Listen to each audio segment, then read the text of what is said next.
Bueno, bienvenidos, de verdad que me siento muy complacido de verlos con tanta presa, ¿verdad? Para llegar, cómo costó, pero bendito Dios que nos permite estar acá. Habíamos iniciado unas enseñanzas que les decía que no vienen en serie, pero tienen un común denominador. Y el común denominador es cómo vivimos estos tiempos en los que estamos ahorita nosotros, a lo que yo le llamo cómo vivir en Babilonia. Bueno, la semana pasada aprendimos acerca de... Ya lo olvidé, yo mismo lo prediqué. Qué bueno que aprendimos, a ver si me acuerdan. Ah, sí, eso. La sexualidad en caos. Bueno, está bien. Sí, estaba para probarlos. Estaba a ver si estaban seguros. Gracias. Y esta semana vamos a hablar de la oración que agrada a Dios. Y la otra semana estaremos terminando con lo que significa Filipenses 4:13, todo lo puedo en Cristo que me fortalece. Porque justamente uno de los errores que se ha cometido es tomar ese versículo como que si fuera un estandarte y que ya nosotros solamente por mencionar todo lo puedo en Cristo que me fortalece, ya podemos hacer lo que se nos ocurra. Y no es así, es justamente parte de la forma de adorar a Dios. Si hay una oración que agrada a Dios, ¿qué sería lo contrario? Que hay una que no le agrada o le desagrada. Hay dos formas que tenemos nosotros de acercarnos a Dios. Pensemos qué tipo de oración le agrada a Dios. A Dios le agrada el tipo de oración que viene del corazón, de un corazón frágil, un corazón que sea humilde ante la presencia de Dios, un corazón que no sea soberbio, exigente. Eso no le agrada a Dios. Dice que a Dios le desagrada el corazón altivo, el soberbio. También a Dios le agrada aquella oración del que se acerca y tiembla delante de Él, o sea que tiene temor reverente cuando se acerca a Él, conociendo y sabiendo que Dios ve desde el corazón y la mente, no solamente la superficialidad, ni tampoco solamente nuestras palabras, porque nosotros podemos decir lo que sea y nuestro corazón estar sintiendo otra cosa. Usted puede decirle a una persona que le ama y en su interior sentir totalmente lo contrario. Bueno, a Dios no se le puede engañar con eso. También a Dios le agrada aquella oración de aquel que se siente indefenso, vulnerable delante de Él, aquel que llega arrepentido de sus fallas y desea que Dios lo vea con misericordia. Por eso es que David, en el Salmo 51:17, les leo, dice así: los sacrificios de Dios son el espíritu contrito, el corazón contrito y humillado, oh Dios, no despreciará. Eso es lo que el Señor nos enseña a nosotros acerca de lo que Él desea que el creyente tenga cuando se acerca a Él. Un corazón que contrito y humillado. Si analizamos las oraciones de hoy en día, mis hermanos, la mayoría de las personas, llámese de la denominación que se llame, así sea de la prosperidad o la no prosperidad, usualmente nos acercamos con corazones orgullosos y exigentes. Casi siempre nos acercamos primero deseando satisfacer nuestras propias necesidades, antes que adorar a Dios. Bueno, pensando en esto, vamos a abordar a Daniel en su libro, en lo que él escribe. Vamos a abordarlo a él y vamos a ver un aspecto de toda la historia de Daniel. Vamos a ver en el capítulo 9 un aspecto de él a la hora de acercarse a Dios. Deseo que busquen capítulo 9 en el verso 2 y lo pongan como portapapeles, nada más que agarren y le pongan ahí una marquita, porque vamos a regresar a una historia de cuando él inició. Pero vamos a ver esto como portapapeles. ¿Qué es un portapapel? Bueno, cuando usted está buscando un texto en un libro o quiere guardar alguna información importante, usted le pone ahí una marquita, le pone una tirita, un pedacito de papel, algo que le haga llegar rápidamente ahí. Bueno, vamos a Daniel capítulo 9, en el verso 2, y meta ese portapapel, porque lo vamos a leer y posteriormente vamos a regresar ahí. Dice el verso 2, que cuando Daniel está hablando de los días de Darío, hijo de Asuero, dice así: en el año primero de su reinado, o sea, de Darío de Asuero, yo, Daniel, miré atentamente en los libros el número de los años que habló Jehová al profeta Jeremías. Esto es muy importante. Recuerde que estamos en el capítulo 9. Daniel tiene más o menos entre 85 y 90 años para ese momento. Él dice que él está revisando, está viendo, está abordando la historia de Jeremías, o sea, el libro de Jeremías, y qué es lo que él observa, y dice que habían de cumplirse las desolaciones de Jerusalén en 70 años.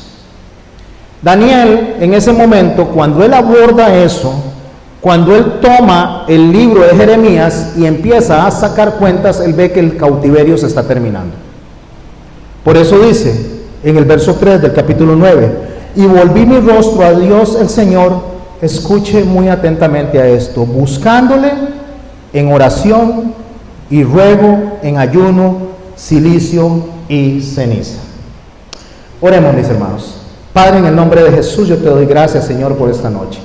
Te doy gracias por permitirnos estar delante de ti. Gracias, Padre bueno, por la oportunidad que nos das de abordar de tu palabra. Te ruego en el nombre de Cristo, Señor, que nos des entendimiento, que nos des, Señor, discernimiento, y que abras, Señor, toda nuestra capacidad humana, Señor, a través de tu Santo Espíritu, para poder traer a nuestros corazones una experiencia de vida que tuvo Daniel, para hacerla nuestra también, Señor, a través de esa historia tan maravillosa que dejaste en ese libro. En el nombre de Cristo te ruego que dirijas mis palabras, Señor, que conduzcas mi mente y mi corazón para que hable conforme a tu Santo Espíritu. Amén. Ok, marque ese separador ahí. Ahora voy a contarles una historia antes de irnos a Daniel capítulo 1. Ahí, si gusta, me acompañan. Cuando leímos el verso anterior del capítulo 9, era el año 537 antes de Cristo. Como les decía, Daniel tenía unos 85 a 90 años aproximadamente. Estaban por terminar los 70 años de cautiverio, y Daniel había sido capturado 70 años atrás, cuando tenía 17 años aproximadamente. Cuando él está leyendo esto, él podría acercarse a Dios con una oración un poco diferente a la que vamos a ver más adelante de ese capítulo 9. ¿Cómo oraría usted y cómo oraría yo en circunstancias adversas? Si estamos enfermos, si tenemos necesidad económica, ¿cómo oraríamos nosotros si tenemos enemigos que nos están atacando? Si tenemos personas que tal vez en alguna medida no somos tan relacionales con ellos, ¿cómo oraríamos nosotros? Usted sabe que yo he escuchado orando a personas diciendo que tu venganza se cumpla en esa persona, pensando que la venganza del Señor es algo antojadizo del Señor y que Dios no da una justa venganza. ¿Qué es una justa venganza para el Señor? Una justa venganza para el Señor es que cuando una persona llega al arrepentimiento, hasta ahí llegó la disciplina. Nosotros no, nosotros deseamos más que eso, nosotros nos vemos insatisfechos con eso. O cuando oramos, cuando tenemos una necesidad económica, ¿cómo iniciamos nuestra oración? Iniciamos de una vez pidiéndole al Señor: necesitamos esto, necesitamos aquello, necesito tanta plata, y hasta se enseña a pedir con lujo de detalles a Dios lo que usted quiere. Quiero una casa grande de 4 cuartos, que tenga 2 pisos, que tenga 400 baños, porque tenemos que hacer fila todos en la casa y somos muchos, y entonces nos dan esas instrucciones, lo cual no hay ningún problema si usted orara así, pero no es la oración que agrada a Dios. Cuando digo no es la oración que agrada a Dios, es que ¿cuál oración desagrada a Dios? Lo vamos a abordar un poquito casi al final, pero hay una oración hipócrita delante de Dios. Y justamente esa oración hipócrita nace de la necesidad de satisfacer nuestras propias necesidades. Llámese como se llame esa necesidad. Bueno, vamos a irnos hacia atrás en retrospectiva y vamos a regresar en 70 años. Ahorita volvemos aquí al año 537 a.C., pero por ahora devolvámonos en 70 años a cuando Daniel fue capturado. Estamos todos en Daniel capítulo 1. Dice así: en el tercer año del reinado de Joacim, rey de Judá. Hago una pausa ahí. Es muy importante este nombre porque Joacim había cometido un pecado muy serio delante de Dios. Dios le había dicho a Jeremías, el libro que está leyendo Daniel 70 años adelante, Dios le había dicho a Jeremías que escribiera acerca del cautiverio. Le había profetizado a Jeremías el cautiverio para que éste a su vez se lo profetizara al pueblo, razón del cautiverio porque el pueblo había sido desobediente, porque no se había sujetado a sus mandamientos y a sus leyes. Joacim está gobernando en ese momento. Cuando Joacim, y si quieren revisarlo más adelante en su casa, váyanse a Jeremías capítulo 36 y ahí se encuentran este evento. Cuando Joacim lee o le llegan a leer el libro o el rollo de Jeremías donde dice que va a ser cautivado, Joacim se enoja, lo rompe y lo quema, porque no acepta que Dios haya dicho que van a ser capturados. Como si pudiéramos nosotros cambiar algo de lo que Dios determina. Si Dios dice que nos va a disciplinar, nos va a disciplinar. Y si Dios dice que nos va a bendecir, nos va a bendecir. Al final de cuentas, su soberanía va a imperar sobre nuestra voluntad y sobre nuestros deseos. Muy por encima de nuestra voluntad está la voluntad de Dios. Bueno, Joacim, cuando él quema esto, entonces Dios, por esa acción, permite que Nabucodonosor, rey de Babilonia, lo capture y se lo lleve capturado con un grupo de personas, o capture a toda la gente que estaba de Judá en Jerusalén. Muere Joacim a manos de Nabucodonosor, y entre los capturados hay un muchacho jovencito. Ese muchacho jovencito se llama Daniel y sus amigos. Dice así: vino Nabucodonosor, rey de Babilonia, a Jerusalén y la sitió, y el Señor entregó en sus manos a Joacim, rey de Judá. ¿Recuerde quién lo entregó? ¿Quién? El Señor. Verso 3. Y dijo el rey a Aspenaz. Voy a leer solo ciertas fracciones de este capítulo 1 y después voy a leer ciertas fracciones del capítulo 2 e incluso del 3 para no hacer muy larga la historia. Todos conocemos la historia, pero cosas muy importantes. Verso 3 dice así: y dijo el rey a Aspenaz, jefe de los eunucos, que trajesen de los hijos de Israel, del linaje real de los príncipes, muchachos en quien no hubiese tacha alguna, de buen parecer, enseñados en toda sabiduría, sabios en ciencia, de buen entendimiento e idóneos para estar en el palacio del rey, y que les enseñase las letras y las lenguas de los caldeos.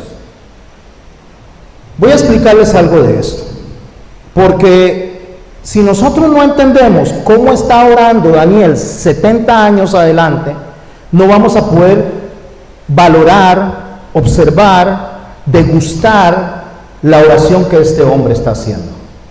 Cuando Daniel es presentado ante Aspenaz, jefe de los eunucos, era por una razón, porque lo habían hecho o lo iban a hacer eunuco, cualquiera de las dos cosas.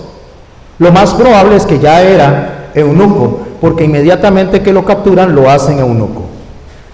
Quiero que piensen un momento, ¿cuántos años tiene Daniel? 17, es un jovencito, un muchacho muy joven.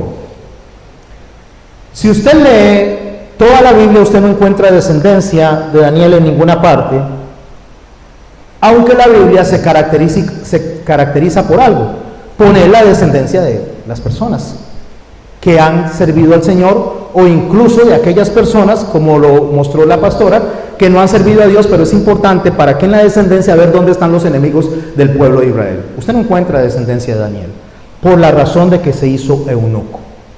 ¿Qué es eunuco? Es una persona que se le quita la capacidad para poder procrear, para poder tener descendencia. En los tiempos babilonios, la forma en que se hacía eunuco a una persona para hacerlo esclavo, un esclavo incapacitado de reproducir, tenía varias razones. Una de las principales era que no se abordaran a las concubinas del rey y fueran a tener descendencia con estas concubinas. Esa era una de las razones. Otra de las razones era porque si eran príncipes del estado o de Babilonia y tenían descendencia, en algún momento tal vez podrían reclamar alguna riqueza. Entonces, si ellos no tenían descendencia, se morían y no podían reclamar absolutamente nada a nadie. Pero ¿cómo se hacían eunucos? Habían tres formas, como les decía. Una era cortándole literalmente los testículos. Se le cortaban los testículos o se abría el escroto y se sacaba el testículo y se eliminaba los testículos, de forma de que no pudieran producir. Solo piense esto, ¿cuántos años tiene Daniel? 17, un jovencito. La segunda forma era que se le cortaran los testículos y se le cortara el pene, literalmente, para que de esta forma no pudieran reproducirse. Y la tercera, muy cruel, era que agarraban y le magullaban los testículos, o sea, lo agarraban, se los majaban hasta destruírselos internamente y perdía la posibilidad de procrear. Si nosotros lo analizamos pensando en un muchacho joven de 17 años, pero no solo eso, sumémosle esto, porque vea lo que el rey estaba pidiendo: un muchacho joven que no tuviera tacha, o sea, una persona de buena conducta. A eso le suma que era de buen parecer, muy guapo, enseñados en toda sabiduría, sabios en ciencia y buen entendimiento. O sea, un partidazo, ¿verdad? Idóneos para estar en el palacio del rey. ¿Qué es una persona idónea? Una persona idónea es que tiene todas las capacidades óptimas para funcionar en determinada posición. Y dice que había que buscar muchachos idóneos para estar en el palacio del rey, o sea, personas capacitadas en el óptimo estado para que sirvieran en la corte del rey. Y que se les enseñase lengua y letras de los caldeos, que era el arameo. Entre estos, dice el verso 6, estaba Daniel y sus amigos, pero vamos a concentrarnos en Daniel. Entre estos estaba Daniel, o sea, un muchacho que tenía un futuro extraordinario, que podía tener lo que quisiera, hasta podía llegar a ser inclusive hasta rey en alguna oportunidad. O sea, tenía todo el cartón lleno de lo que podía esperar un joven de esa época y de esta época. Ese hombre está 70 años después orando, y después vamos a regresar orando al Señor, cuando se encuentra escudriñando que el tiempo que se cumplió o que se estaba cumpliendo era lo que habían escrito 70 años atrás. ¿Quién? Jeremías. Pero si usted recuerda por qué fueron capturados por la desobediencia ¿de quién? De un rey, de Joacín, no de Daniel. O sea, él estaba sufriendo y él estaba pasando todo este martirio y el no tener descendencia por lo que hizo otra persona, o por lo que hicieron otras personas, en este caso el pueblo. A estos, verso 7, el jefe de los eunucos le puso nombres. A Daniel le puso Belsasar. Primero, le quitan la capacidad de reproducirse, de tener hijos. Segundo, le cambian el nombre y le ponen el nombre de un dios caldeo. O sea, le roban la identidad. Le hacen a Daniel pasar de la luz a la oscuridad a placer de ellos. Solo que Daniel no pasa a la oscuridad.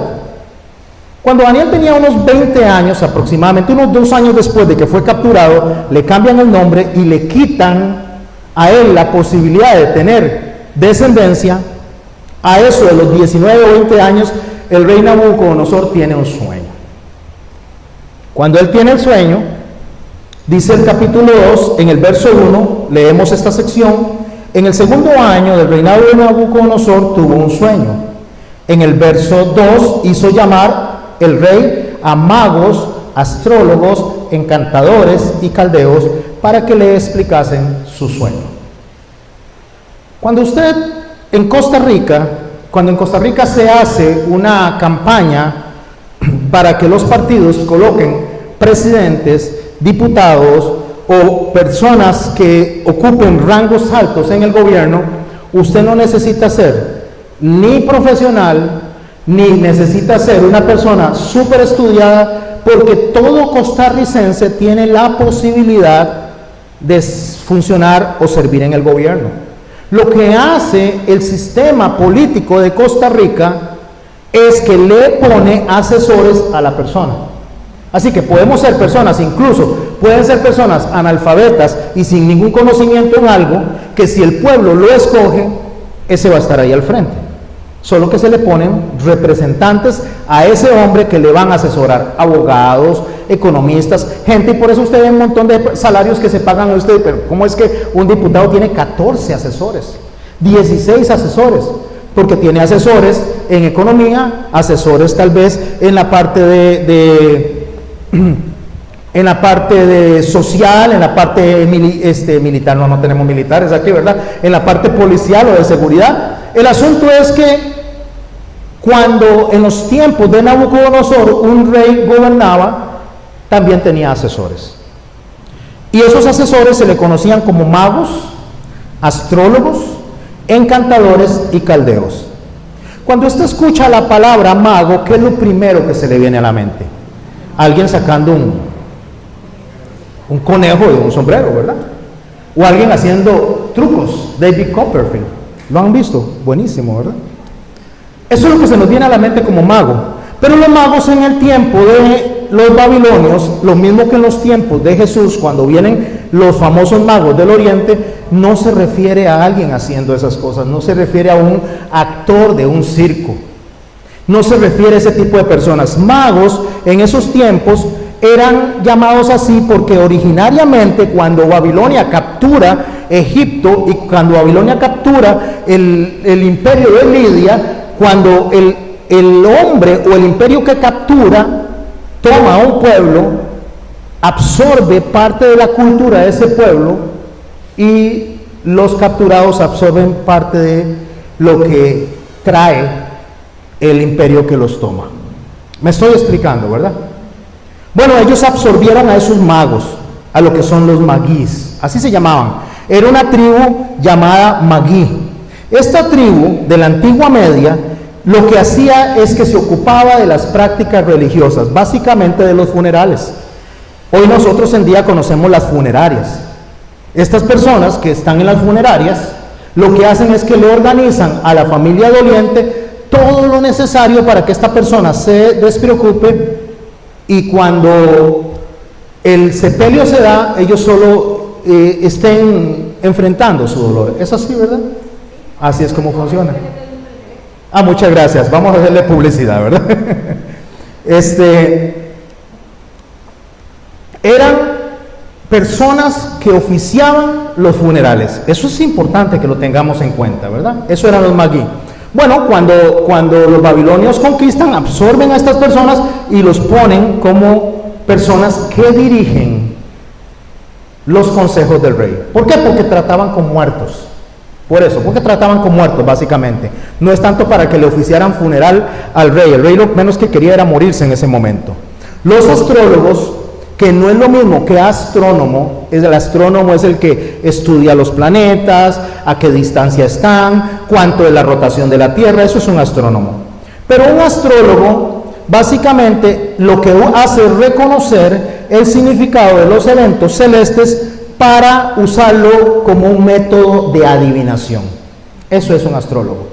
Si ustedes ven a las personas abriendo el periódico y leyendo Piscis, Capricornio, Cáncer, Acuario y todas estas cosas que ponen ahí, esos son astrólogos. Personas que utilizan la fecha de nacimiento de alguien, personas que utilizan la posición de las estrellas para decirle a usted qué le va a pasar mañana o pasado mañana. Ese era otro de los asesores del rey, o eran otros de los asesores del rey. Dice que tenemos a los encantadores. Y los encantadores no era que los encantaban y qué encantadores que son, ¿verdad? Como el que sale en Trek. No, los encantadores eran personas que tomaban decisiones consultando a los muertos. Y de último tenía a los caldeos, que practicaban las ciencias ocultas. Las ciencias ocultas eran dos tipos de magia: la magia blanca y la magia negra. La magia blanca consiste en comunicarse con espíritus superiores, o sea, con dioses. Esa es la magia blanca. Y la magia negra es hacerle hechizos a las personas para controlar sus vidas, hasta hacerle tipo de maldiciones, un vudú, eso es magia negra. Estas personas eran las que aconsejaban al rey de cómo gobernar. Entre estas personas está colocado Daniel como un sabio más, o le podríamos decir como un mago más.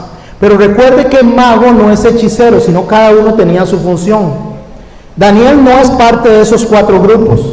Daniel forma parte de un grupo de personas que tiene sabiduría y es óptimo en otras áreas para conducir el reino. Nos vamos al verso 3 del capítulo 1 que estamos leyendo. Y el rey les dijo: he tenido un sueño y mi espíritu se ha turbado por saber el sueño. Entonces hablaron los caldeos al rey en lengua aramea: Rey, para siempre vive. Di el sueño a tus siervos y te mostraremos la interpretación. Recuerde, no olvide quiénes son estos hombres. Le están diciendo al rey: Rey, para siempre vive. O sea, primero le pasan la brocha y después le dice: ahora sí, díganos el sueño y nosotros le vamos a interpretar. En el verso 5 responde el rey y le dice a los caldeos: el asunto lo olvidé, dice. Si no me mostráis el sueño y la interpretación, seréis hechos pedazos, y vuestras casas serán convertidas en muladares. Muladar era el lugar donde se tiraba toda la basura, el estiércol, o sea, los vamos a convertir en popó.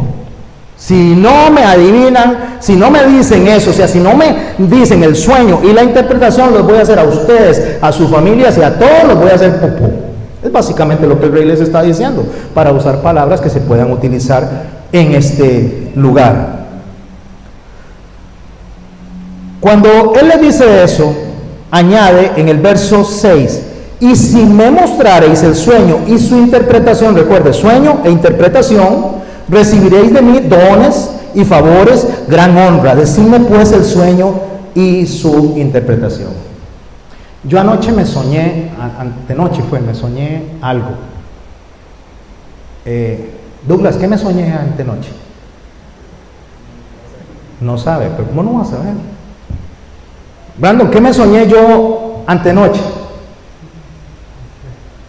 Seguro así hacían, vea, así seguro se reían ellos. Ay, rey, qué chistosín que estás, ¿verdad? ¿Cómo me vas a preguntar a eso, verdad? Que le diga el sueño. Mira, ¿y de qué me soñé yo hace 3 días? Pero ¿cómo se quedan así? ¿Por qué no me dicen? Bueno, lo que quiero es ubicar en nuestra mente que parece muy tonta la pregunta, ¿o no? Parece no solo tonta, parece irrisoria, parece ridículo, y yo creo que si estuviéramos ahí delante de él diríamos: ya ahora sí que se volvió loco usted, rey. Bueno, sigamos leyendo, porque esto es importante. Respondieron por segunda vez y dijeron: diga el rey el sueño a sus siervos y le mostraremos la interpretación. Ellos siguen insistiendo que el rey les diga el sueño y ellos se lo van a interpretar. En el verso 8 dice: el rey respondió y dijo: yo conozco, dice, ciertamente que vosotros ponéis dilaciones, porque veis que el asunto se me ha ido. Pero ¿cómo es eso? Quiere que le diga un sueño y hasta un sueño que se le olvidó. O sea, ¿quiénes somos nosotros? Pero no lo tomen tan a la ligera. El rey en alguna medida tiene razón en lo que está diciendo, porque ellos, ¿se acuerdan? Se comunican con dioses. Ellos se comunican con muertos. Ellos tienen el poder de leer todo en los astros, supuestamente. Entonces el rey lo que está viendo es a unos farsantes que le están llevando al gobierno, que le están asesorando. Entonces podríamos tener nosotros en nuestra asamblea legislativa un montón de gente que no sepa de finanzas enseñando finanzas. O podríamos tener un montón de gente que no conocen nada de seguridad ayudando y asesorando en materia de seguridad. O sea, podríamos no tener gente idónea, sino gente incompetente. Eso es lo que el rey está viendo, gente incompetente. Porque si ellos tienen tanta comunicación con los espíritus más altos y de los muertos, Entonces, ¿por qué no le pregunta a esos espíritus altos y a esos muertos? ¿O no? No es tan loca la idea. Claro, es loca porque sabemos que eso no funciona. Pero para efecto del rey, él dice, ¿cuántos años he gobernado con estos babosos? ¿Qué? ¿Y las decisiones que he tomado? Porque estos me dicen que se lo dijo el oráculo y que se lo dijo fulano y ni les ha dicho absolutamente nada. No conozco absolutamente, no le veo a estas personas ninguna sabiduría. Por eso le dice, conozco que están haciendo dilaciones. Dilaciones es tardanzas. Ah, sí, con que sí. Están viendo a ver qué digo para ver qué interpretan. Si no me mostráis el sueño, dice, una sola sentencia hay para vosotros. ¿Cuál era la sentencia? Hacerlos popó. A ellos y a toda la familia. Dice más adelante, decidme pues el sueño para que yo sepa que podéis dar la interpretación. ¿Se da cuenta? Dígame el sueño para yo saber que ustedes son capaces. Ahora, en el verso 10 de ese mismo capítulo, los caldeos responden delante del rey y le dicen, y preste mucha atención porque es hermosísimo cuando usted lee atentamente y cuidadosamente. No hay hombre sobre la tierra que pueda declarar el asunto al rey. ¿Estaban diciendo alguna mentira? No, era verdad. No hay hombre sobre la tierra. Douglas, tranquilo. Brandon, Milady, no se preocupe, no hay nadie en la tierra que pueda hacer semejante cosa. De contar lo que yo me soñé hace 3 días y mucho menos interpretarlo, ¿verdad? No hay ninguno. Siéntanse tranquilos. Además de esto, dice, además de esto, y aquí es donde insultan al rey de una forma muy subliminal. Además de esto, ningún rey y príncipe ni señor preguntó cosa semejante. ¿Vieron el insulto ahí? O sea, rey, ¿qué semejante babosada, qué semejante tontería se le ocurrió a usted? A nadie se le había ocurrido antes preguntar semejante cosa. Y dice, a ningún mago, ni astrólogo, ni caldeo. O sea, a ninguno de nosotros, ningún rey se le ocurrió preguntarme semejante estupidez. Eso es lo que están diciendo. Claro, ¿qué haría usted si usted es un rey y los asesores le dicen eso? Les diría, ay, sí, mira, sí es cierto. Nunca nadie había dicho eso. No, voy a ver qué hago. Tal vez si me lo busco en el horóscopo ahí, tal vez mañana compro el periódico. Voy a ver qué me dice ahí para. No. Dice el verso 11. Porque el asunto que el rey demanda es difícil y no hay quien lo pueda declarar al rey, salvo los dioses cuya morada no es con la carne. Piense esto, no lo puede decir nadie en la tierra, solamente los dioses, pero ellos tenían comunicación con los dioses. ¿Por qué no le preguntaban a esos dioses? Eso es como cuando una persona dice que cree en Cristo, que cree en el Señor, que tiene la seguridad que el Señor le va a sacar adelante, pero anda viendo a ver cómo se las agencia porque realmente no cree tanto. Son aquellas personas que le recetan a todo el mundo que confía en Dios, pero ellos no confían en Dios. Más o menos eso le está pasando al rey de Babilonia, a Nabucodonosor, con estos hombres. Por esto, verso 12, por esto el rey con ira y con gran enojo mandó que matasen a todos los sabios de Babilonia. Ahora sí, ¿están bien ubicados con esto? Porque estos ineptos, ¿para qué los voy a tener? Pero como en Babilonia no hacemos cartas de despido, los matamos. No nos complicamos, no pagamos prestaciones, no pagamos aguinaldo, no pagamos ninguna de estas cosas, simplemente los matamos y nos los quitamos de encima y traemos a otros. Se publica un edicto, dice en el verso 13, de que los sabios fueran llevados a la muerte y buscaron a Daniel y a sus compañeros para matarlos. Estaba tan enojado el rey que él mandó a matar a todos, que no quedara ninguno. Verso 14, entonces Daniel habló sabia y prudentemente a Arioc. ¿Cuántos años tenía Daniel? 18, 19 años, 20 años máximo, porque habían pasado un par de años máximo. Y este muchacho habla como sabia y prudentemente al jefe de los eunucos. Si usted o yo fuéramos un jovencito de 17 años que le hicieron todo lo que le hicieron a Daniel, ¿cómo responderíamos? A ver cómo se la juegan, porque la verdad es que no lo soporto, vea todo lo que me han hecho. O no habría rencor en nuestros corazones, no había dolor en nuestros corazones. Pues no.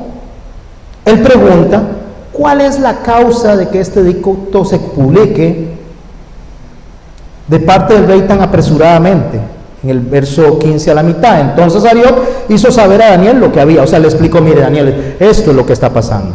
Verso 16. Y Daniel entró y pidió que el rey le diese tiempo, que él le mostraría la interpretación al rey. Escuchen lo que Daniel está haciendo.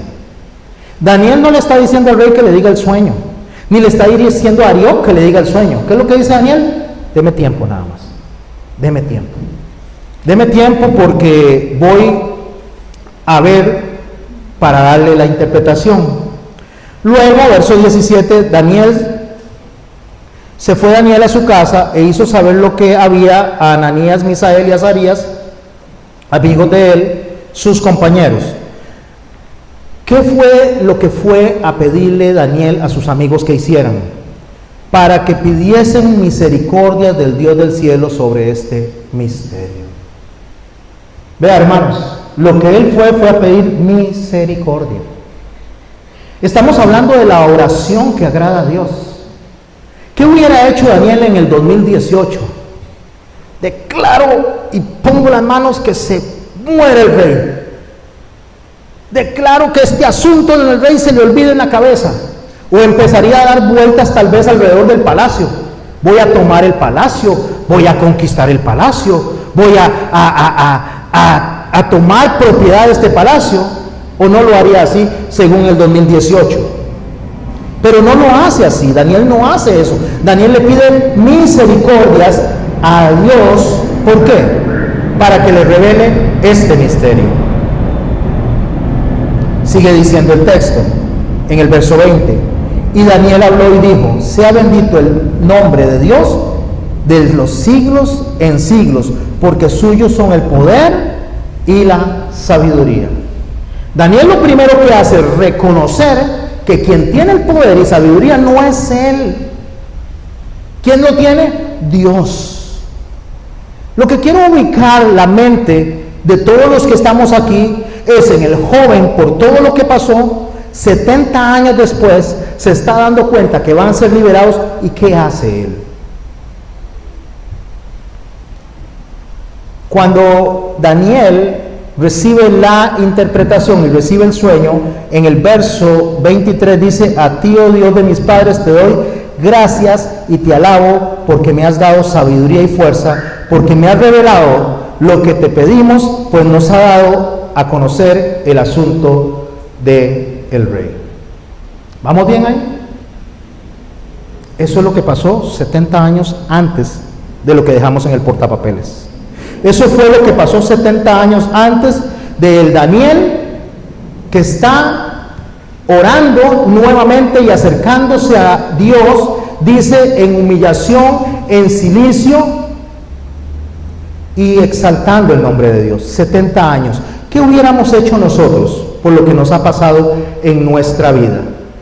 ¿Qué hubiera hecho usted y qué hubiera hecho yo si 70 años hacemos una recopilación de nuestra vida y vemos que no ha sido favorable? ¿Sabe que cuando Daniel hace este aborde acerca de este tema, Daniel ha pasado por una serie de cosas? A los 17 años que le sucedió, perdió la posibilidad de tener hijos. Fue totalmente mutilado. Sea cualquiera de las tres formas, fue mutilado. A los 28 años, sus amigos fueron echados al horno por uno de estos reyes. Sea por conspiración o no, pero fueron echados al horno. Eso ha pasado Daniel. Cerca de los 85 años, Daniel, en un complot, es echado al foso de los leones. Estamos al final del cautiverio. Y Daniel podría estar recordando cada una de estas cosas.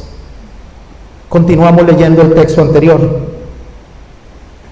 Verso 27. Verso 26, voy a leer ahí. Respondió el rey y dijo a Daniel, al cual llamaban Belsasar: ¿podrás tú hacerme conocer el sueño que vi y su interpretación? Ya hasta estaba dudando él.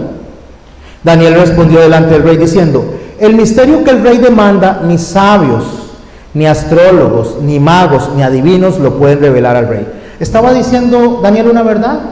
Sí. ¿Los consejeros del rey habían dicho una verdad ahí? Sí. Y Daniel lo que estaba rectificando era esa verdad. Pero Daniel no se quedó ahí, sino que Daniel en el verso 28 dice así: pero hay un Dios en los cielos, el cual revela los misterios. Él ha hecho saber al rey Nabucodonosor lo que ha de acontecer en los postreros días. He aquí tu sueño y las visiones que has tenido en tu cama. Y Daniel se lo interpreta. No vamos a hablar de la interpretación del sueño, ese no es el tema de hoy. Ni vamos a hablar del significado del sueño, tampoco es el tema de hoy. El tema de hoy es ¿cuál? La oración que agrada a Dios. Nos vamos a devolver al portapapeles, quítenlo, regrésense allá al capítulo 9 y dice así: en el año primero de Darío, hijo de Asuero, ya lo habíamos leído, de la nación de los Medos, que vino a ser rey sobre el reino de los caldeos, ya Nabucodonosor no estaba, era Darío. En el año primero de su reinado, yo Daniel miré atentamente en los libros el número de los años que habló el profeta Jeremías. Ahora sí lo entendemos todos. Que habían de cumplirse las desolaciones de Jerusalén 70 años. Y dice el verso 3: y volví mi rostro a Dios el Señor, buscándole en oración y ruego, en ayuno y cilicio, ceniza, y oré a Jehová mi Dios, e hice una confesión diciendo. Hermanos, pónganse a pensar esto. ¿Cuántos llegaron tarde hoy por las presas? Levanten su mano. Cuando nosotros vamos para un lugar y empieza a haber lluvia, empieza a haber tráfico, hay tal vez un accidente, de todas las personas que están en el tráfico, algunas personas llegan a donde van con el hígado en la mano, especialmente si van para el trabajo y sabe que tiene que marcar una tarjeta, y va con el hígado y hasta toda la bilirrubina, ¿cómo es? La acidez se le viene a la garganta. Un grupo de personas. Pero hay otro grupo de personas que no lo abordan así, llegan tranquilos. A veces usted dice, qué frescazos que son. Pero resulta que hay un grupo de personas que acciona de una forma y otro grupo de personas que acciona de otra forma. ¿Qué hace que las personas accionen así? Voy a poner otro ejemplo. Usted organiza un paseo, se va para la playa, contrata el Four Seasons, lo contrata por una semana. No, por una semana no, por 2 semanas, con todo incluido. Con sus hijos, con su mamá, con sus chiquitos, con a todos los que quiera llevar. Y gasta un montón de dinero para ir al Four Seasons. Y cuando usted sale de Alajuela, está un solazo, pero de los riquísimos, y usted le dice a la familia, qué rico, nos va a ir bienísimo. Pero cuando usted llega allá al hotel, y estoy haciéndole publicidad a ese hotel, imagínate, no me había dado cuenta, pero no importa. Cuando llega a ese susodicho hotel, se cierra de nubes y empieza un aguacero y dura 8, 10 días. Y a usted se le amarga el paseo, como se le amarga el viaje a la iglesia o se le amarga el viaje al trabajo, por las circunstancias que cambiaron. Pero tal vez un grupo de personas que están en ese hotel, en lugar de que se le amargue el paseo, se van, se recluyen en una habitación, leen, buscan algo que hacer, conversan con las personas, pasan un buen rato y el paseo les es de maravilla. Mismas personas, bueno, diferentes personas, pero estoy hablando en el mismo lugar, con diferente reacción. O vamos a traerlo a nosotros. Estamos en la casa, algunos están jugando en el Play, no en el Play de afuera, sino en el PlayStation. Otros están hablando por Facebook, sí, mi hermanita, claro que sí, mañana llevamos sí, claro, todas reunámonos y vamos a comer jocotes en almíbar. Sí, claro, a mí me encanta eso. Escríbale a Ciña los hace buenísimos. Le pone miel y una canela, viera qué rico lo hace. Y reunámonos todos. No, mejor hagamos un cafecito también. Y hagamos empanaditas. Y se va la luz. Ya se desconecta el Facebook, se desconecta el PlayStation y queda todo oscuro, ni televisión hay. Se le amargó la noche a las personas.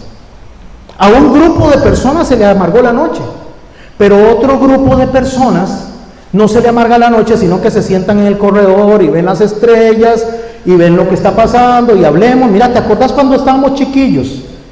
Qué bonito que era, ¿verdad? ¿Cómo jugábamos? Hay diferentes reacciones. Las personas reaccionamos diferente y en esa reacción, cuando estamos así, nos acercamos al Señor a orar. Señor, quita esta lluvia porque pagué un montón de plata y la estoy perdiendo. Qué barbaridad, no voy a poder disfrutar ni de la playa.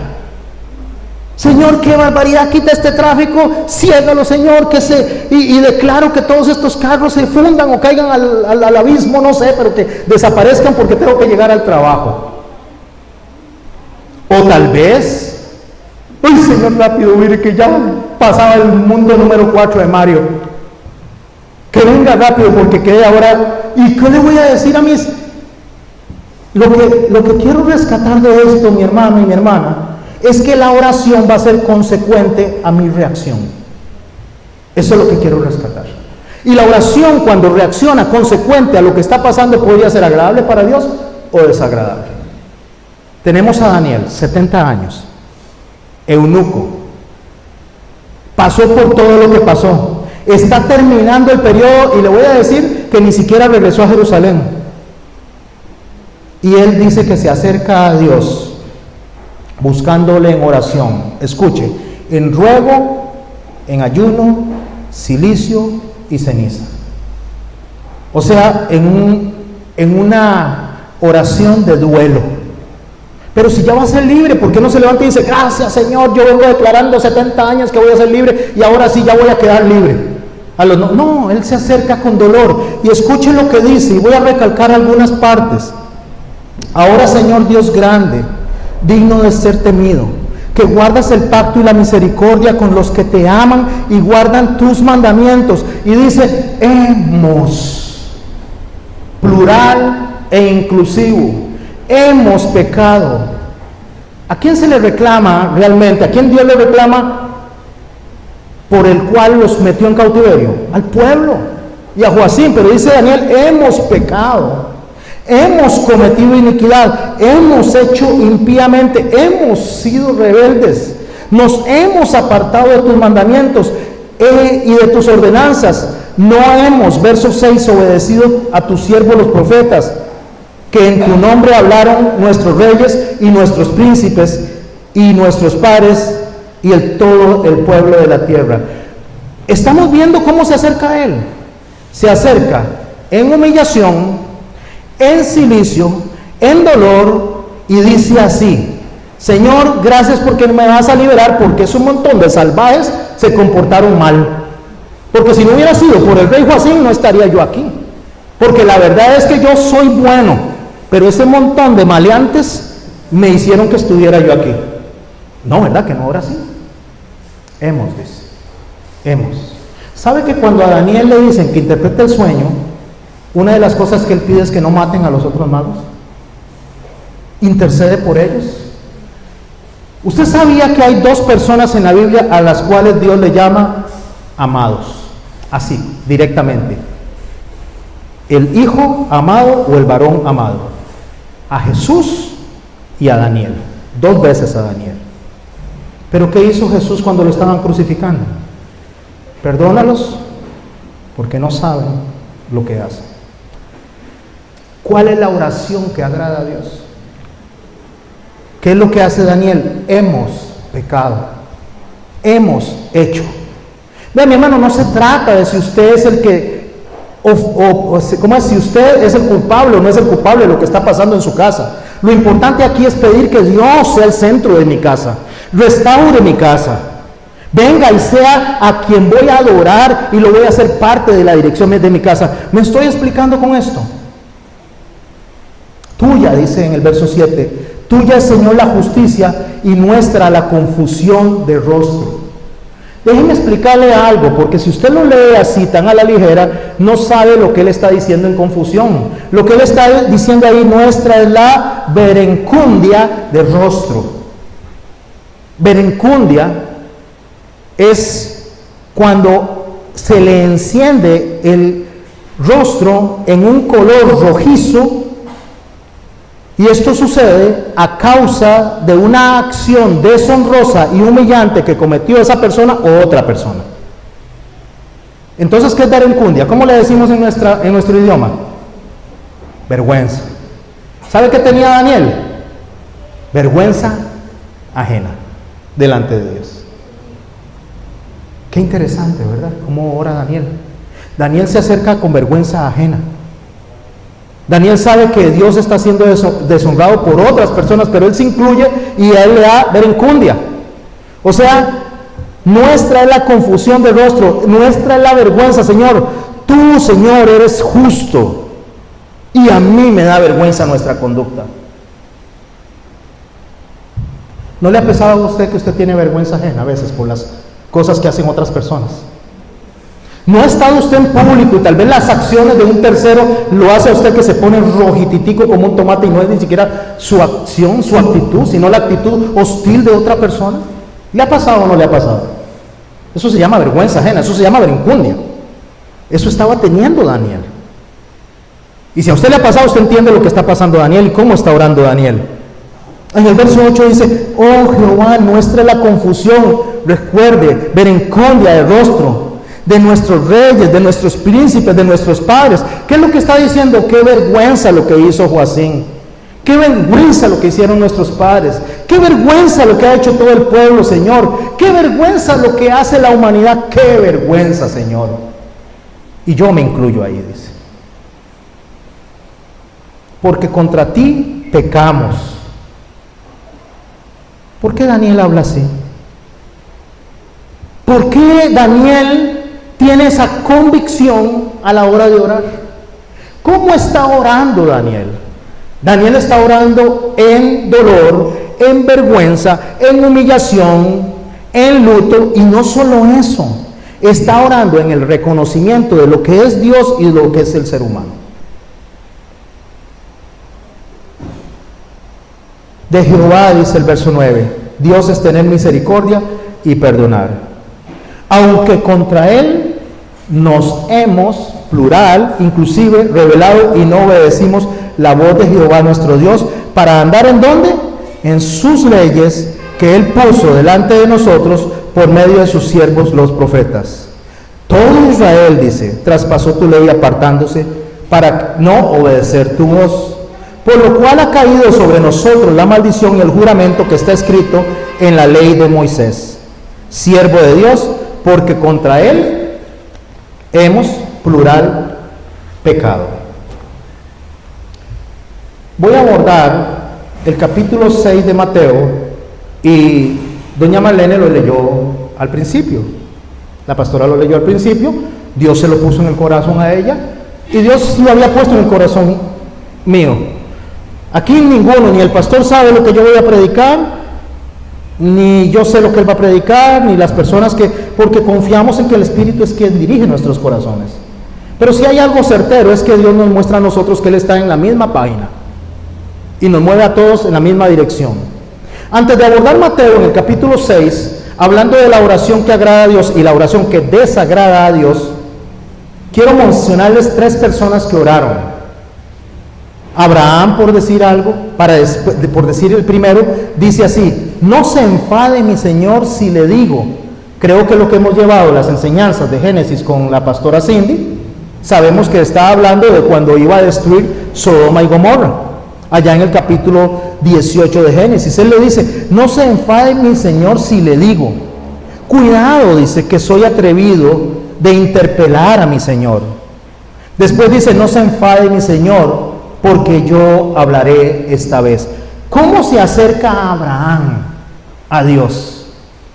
¿Cómo le llama Dios a Abraham? ¿Sabe cómo lo califica a él? Amigo. Así le dice Dios a Abraham: mi amigo. Y aún con esa calificación, Abraham le dice: no se enfade mi Señor si le digo. ¿Cómo nos acercamos nosotros cuando oramos a Dios? Sintiéndonos nosotros, ¿qué? Sintiéndonos muchas veces la pomada canaria, ¿sabes? Lo máximo. En el top 10 de los hijos, de los chineados. El máximo chineado soy yo. El máximo príncipe y princesita soy yo. ¿Y saben qué somos? Siervos, esclavos de un rey santo y poderoso. Y eso lo entendía Daniel. Eso lo entendía Abraham. Mis hermanos, nosotros nos equivocamos a la hora de acercarnos al rey. No nos acercamos así ni siquiera al empleador que nos paga. O se acerca usted al empleador y le pone la mano encima en medio del escritorio y le dice: te declaro que mañana me aumentas el sueldo. O le empieza a dar vueltas a la oficina y al escritorio. 7 veces voy a dar vuelta para que me aumente el sueldo. No hace eso, ¿verdad? O llega y le dice tal vez al maestro de la escuela: maestro, que todos los ángeles y los ángeles buenos y los no tan buenos, todos lo agarren y lo desbaraten porque está en huelga. Que le peguen una buena majada a ustedes, porque mía es la venganza, dijo el Señor, y tocó a la sierva, al príncipe de Jehová. Ahora sí se la vio con el Señor, porque tocó al chiñado, al hijo, porque somos iguales, porque somos hijos. No, mi hermano, eso es un error. El único que es igual a Dios es Jesús. Él es hijo, nosotros somos adoptados. ¿Qué hace la diferencia? El adoptado no es igual, tiene los mismos derechos, recibe la misma herencia, pero no tiene el mismo ADN. ¿Me estoy explicando? El que es idéntico, de la misma sustancia, es Jesús. Y usted y yo somos vistos con el favor de Dios por lo que Jesús hizo. Entonces acerquémonos, no reclamando: Señor, es que reclamo las promesas que le diste a Abraham, reclamo. Esa oración no le agrada a Dios. El mismo Abraham dice: no se enfade mi Señor si le digo. Cuidado que soy atrevido al interpelar a mi Señor. No se enfade mi Señor si es que le voy a hablar de nuevo. El amigo, el padre de la fe. ¿Sabe cómo se acercó Moisés? ¿Quién es Moisés? Una persona para los hebreos, para los israelitas, sumamente importante. Dios tuvo que agarrar y enterrar a Moisés, porque si no lo hubieran idolatrado hasta el día de hoy, hubieran hecho una mezquita probablemente, un edificio grandísimo, y todo el mundo hubiera ido ahí a adorar a Moisés. Entonces Dios lo entierra para que eso no lo tomaran como idolatría. ¿Y cómo ora Moisés? Dice que en el verso 34, cuando él ve a Dios, orándole a Dios, dice que Moisés hace esto: se apresura. En el 34:8 se apresura, baja la cabeza al suelo y adora. Baja la cabeza al suelo y adora. ¿Y cómo oramos nosotros? Poniendo el pecho aquí de frente: vengan todas las flechas, porque soy el chineado de Jehová. David, ¿cómo oró? Ten piedad de mí, oh Dios, conforme a tu misericordia. Ten piedad de mí, oh Dios. ¿Sabe qué se le prometió a David? El reino por el cual nacería Jesús, y sería un reino eterno. Podría decir: ¡ja! Yo soy el escogido. Como aquellos bichillos que salen en una película, la garra, y se los llevan. Nos sentiríamos como que nos agarran y nos ponen en esta posición, la garra, los escogidos, los elegidos. No, hay un elegido, hay un escogido, hay un Señor de señores, Rey de reyes, solo uno. Todos los demás nos beneficiamos de lo que Él hizo, y como tal deberíamos acercarnos en humildad, como se acercó Daniel. Con eso en mente, y entendiendo la oración que agrada a Dios y la oración que no le agrada, vamos a leer Mateo capítulo 6, y ahora vamos a entender un poquito más de esto. Si quiere aprender un poquito más, le invito el viernes. Vamos a abordar Mateo, vamos a orar el Padre Nuestro de una forma todavía más profunda, pero por hoy vamos a verlo de una forma rápida. Mateo capítulo 6. Y cuando ores, dice: no seas como los hipócritas. ¿Cuál es la oración que no le agrada a Dios? La oración hipócrita. La oración que su boca dice una cosa y su corazón está queriendo otra. Que dice que Dios es el Señor, pero adentro hay un interés propio. ¿Sabe usted que nosotros deberíamos de acercarnos a Dios con gratitud en medio de nuestras dificultades o en medio de nuestra bonanza? ¿Por qué un grupo de personas, cuando se va la luz y se fue la internet, se les amargó la noche? Mientras que otro grupo de personas comparten y hablan. ¿Por qué a un grupo de personas se le amarga la vida cuando está en una presa y ya dice que no va a poder llegar y entonces siente que todo el hígado se le revuelve por todo lado? Y qué barbaridad, y qué relajo, ¿cómo es esto? Tanto carro, no deberían importar tantos carros en este país ya, deberían de eliminar eso, solo que este es el mío nada más. Y una calle para mí solito, porque soy el Hijo de Dios, el chineado. ¿Por qué un grupo de personas acciona así y el otro no? ¿Por qué un grupo de personas ve un vaso que tiene la mitad de refresco medio lleno y otro lo ve medio vacío? ¿Por qué un grupo de personas desprecian un plato de frijoles? Noticia ahora, porque no como frijoles. Y lo que quiero es algo más digno de mí, aunque me esté muriendo de hambre. ¿Por qué un grupo de personas usted llega y visita una casa y le ponen una taza de café con un pan, pedacito de pan, y usted se come eso pero se va reclamando? Qué agarrados, qué pinches, qué relajo, qué barbaridad. Y así quieren que los visiten, ¿verdad? ¿Sabe cómo se llama eso? Mal agradecidos. Falta de gratitud. Eso es lo que pasa, falta de gratitud en el corazón. Daniel había pasado por 4 reyes, 70 años, y había sobrevivido lo que otros no sobrevivieron, y él era agradecido. Aunque pasó peligros, Daniel sabía que Dios lo tuvo siempre bajo su protección, y sobrevivió incluso a los reyes que fueron matados por otros reyes. Belsasar murió en manos de Darío cuando invadieron allá en el capítulo 5, usted lo puede ver, de Daniel, y lo mataron esa misma noche. ¿Por qué no somos más agradecidos a la hora de orar?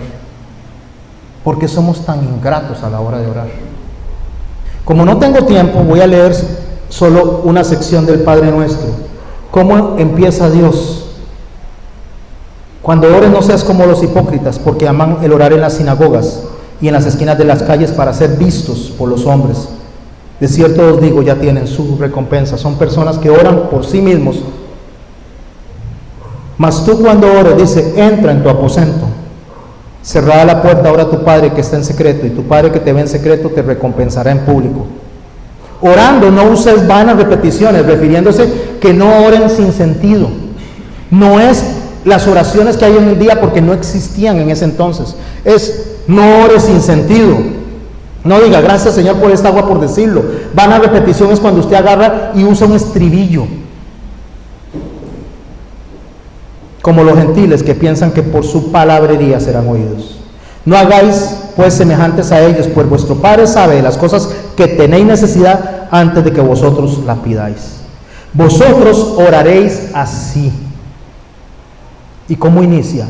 Padre nuestro que estás en los cielos, santificado sea tu nombre. Venga tu reino, hágase tu voluntad. ¿Sabe cómo inicia la oración? Exaltando al Padre, adorando al Padre y diciéndole, yo abdico, Señor, yo renuncio a mí, porque yo me voy a someter a tu reino, que tu reino venga a la tierra. Y termina diciendo, porque tuyo es el poder y la gloria por los siglos de los siglos. Amén. Empieza adorando a Dios y termina adorando a Dios. ¿Cuál es la oración que agrada a Dios, mis hermanos? La oración en adoración. Esa es la oración que agrada a Dios. La oración en adoración. Yo les voy a pedir a ustedes que mientras está este canto, cada uno de ustedes en su asiento reflexione de la forma en que está adorando. El Señor prometió algo a su pueblo, 70 años de cautiverio. ¿Y sabe qué sucedió? lo cumplió. El Señor dijo que los ibas a liberar. ¿Y sabe qué sucedió? Los liberó. Así que, sea que Dios nos corta la luz, o sea que Dios nos permite la luz, sea que Dios le permite llegar temprano o no, sea que el vaso esté lleno o medio vacío, cuando ore, mi hermano, ore en adoración, sin importar las circunstancias por las que esté pasando. Adoremos al Señor y nos despedimos con este canto.